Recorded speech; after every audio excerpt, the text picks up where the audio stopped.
বৈশাখ মাস 1432 বঙ্গাব্দ। আপনারা যারা সাতভক্ষণ করাতে চান বা সাত দেবেন, তাহলে অবশ্যই যেহেতু শুভ দিন দেখে আপনি করাচ্ছেন, তাহলে অবশ্যই শুভ তিথি দেখে করাবেন। কারণ একটি কথা মনে রাখবেন, শুভ দিনে শুভ তিথিতে শুভ কাজ করলে অবশ্যই শুভ ফল পাওয়া যায়। হিন্দু সনাতন ধর্মে সাতভক্ষণ নামে যে প্রথা চলে আসছে, মা ও সন্তানের সুস্বাস্থ্য কামনায় এটি করা হয়ে থাকে। তাই এই বৈশাখ মাস বাংলা নতুন বছর 1432 বঙ্গাব্দে যে তারিখগুলি পাওয়া যাচ্ছে সেগুলি উপস্থাপন করব। প্রথমে আপনারা জেনে রাখুন, এই বৈশাখ মাস 1432 বঙ্গাব্দ ইংরাজি যে তারিখের মধ্যে পড়ছে সেটি হলো 15ই এপ্রিল থেকে 15ই মে পর্যন্ত এই বৈশাখ মাস থাকছে। পঞ্জিকা অনুসারে বৈশাখ মাসের প্রথম যে তারিখ আমরা দেখতে পাচ্ছি সেটি হলো 16ই বৈশাখ 1432 বঙ্গাব্দ, আর ইংরাজি তারিখ হলো 30 এপ্রিল 2025 সাল। শুভ দিনটি হলো বুধবার।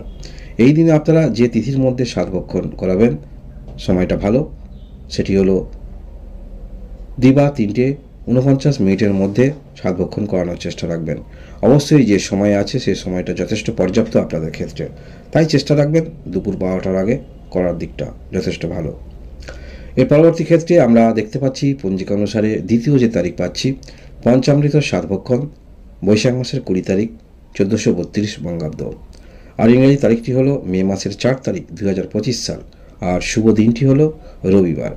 এই দিনে আপনারা যে সময় তিথি অনুসরণ করে শুভ কাজটি সম্পন্ন করবেন সেটি হলো দিবা 9:57 মিনিটের মধ্যে করানোর চেষ্টা রাখবেন।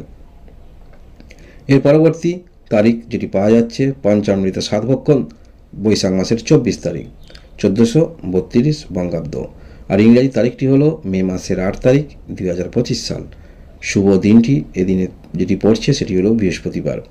এই দিনে আপনারা যে সময়ের মধ্যে সাতভক্ষণ করালে ভালো ফল পাবেন সেটি হলো দিবা 12:41 মিনিট থেকে দুপুর 2:49 মিনিটের মধ্যে করানোর চেষ্টা রাখবেন। এই সময়টা ভালো সময় বলে নির্বাচিত করা হয়েছে। এর পরবর্তী ক্ষেত্রে বৈশাখ মাসের তথা শেষ যে তারিখ আমরা দেখতে পাচ্ছি পঞ্জিকা অনুসারে সেটি হলো পঞ্চামৃত সাতভক্ষণ 25 বৈশাখ 1432 বঙ্গাব্দ, আর ইংরাজি তারিখটি হলো মে মাসের 9 তারিখ 2025 সাল। শুভ দিনটি হলো শুক্রবার। এই দিনে আপনারা যে সময় মধ্যে সাতভক্ষণ করাবেন সেটি হলো দিবা 6:54 মিনিট গতে আপনারা সাতভক্ষণ করাবেন। আপনারা যারা মা হতে চলেছেন আপনাদের জন্য রইল অনেক অনেক শুভকামনা। ভগবান আপনাদের মঙ্গল করুক। অবশ্যই আপনারা ডাক্তারি পরামর্শ থাকবেন এবং ভগবানকে স্মরণ করবেন। ধন্যবাদ।